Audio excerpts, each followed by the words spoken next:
nothing but communication. So it could be two-way, or it could be one-way. It could be to many people. It could be one person. That is different. But then what you're potentially doing is you're communicating, and that communication could be written. You're sending.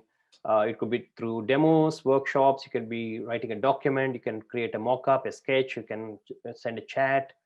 You can have a discussion forum, engage them in a forum, and then talk to multiple people. It can be one-to-one meeting or with many people in the same meeting room. You can create models, prototypes. You can have workshops, chat sessions, one-to-one interactions. It doesn't matter. At the end of the day, all of these are basically the way you're trying to communicate with the respective stakeholders. So to assess what is required to be communicated, to what level, you would need to then identify based on what we have already done. If they belong to, for example, they've got high power, high interest, then obviously you need to determine how would you need to communicate with those people who have got the high power, high interest, right? So that's, you need to keep them engaged. So what are the communication goals, which means that you need to really identify that they need to be perhaps informed on a day-to-day basis or a weekly basis what's happening, and what communication channels are effective. Because of the fact that they're high level, they're high position, very senior position, they've got these things, they've got some availability like this, but then because they're busy, so all those things would come into picture. It's not a one size fits all. You need to actually make it context sensitive and try and look at it from the point of view of the specific context in which you're working. It could also be personal. Some people might are more comfortable reading lots of pages of documents. Some people say, don't give me any report more than a page. All I need is a one pager. Some senior managers would say. I've worked with both these kind of people. So you need to work it out as to what is best to make the communication effective, right? How frequently is it? Monthly, weekly, daily?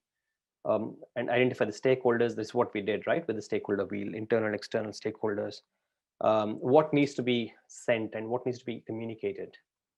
Is it the project status? Do they have, again, some people want a lot of details. They're not happy just with saying that, okay, we have got an overrun of 5%. They say, why is the overrun happening? Because of two people not available. Why are the people not available? One is sick, one is has resigned. Why has the person resigned? Is he not happy? How can we make sure that the existing people are happy? So all these questions come in. For some people, we need to give all of them in the report. Some people are happy just with saying that, okay, we've got a 5% variance, we'll cover it up later. So they're not worried about how you're going to tackle, but they're worried about, yes, you have got enough confidence and enough trust in you that you can take decisions to cover that 5% deficiency or variance, right? So that's the approach that you can potentially have. And how to gather stakeholders' feedback. So some people are happy to tell you on the face. In fact, most of the senior stakeholders, they say, no, it's not good. I don't like it. Just cut it. I think this is too much. Or they would say that, okay, I'll send you an email, but then they'll just send an email saying that it's good. No, this is not good. So they don't give you detailed feedback in the email. So perhaps it's then good to have a quick chat with you or call with them quickly, about 5 minutes, and then say, okay, what do you have in your mind? Can you please run me through so I can take the points down? So depending on the person again, and depending on the context, you would need to understand what are the expected benefits to be achieved, determine the role of leaders and communication plan. How do they pan it out in terms of the plan? Do they continue this, or is it just one-off? Do they want to be informed about this for the whole life cycle of the project? Or is it just about the initial phases? So all these things you need to understand from them. And how are you making sure that you're actually kind of effective in your communication? So you ask them, are you happy with the communication? So you just try and get a feeler from them.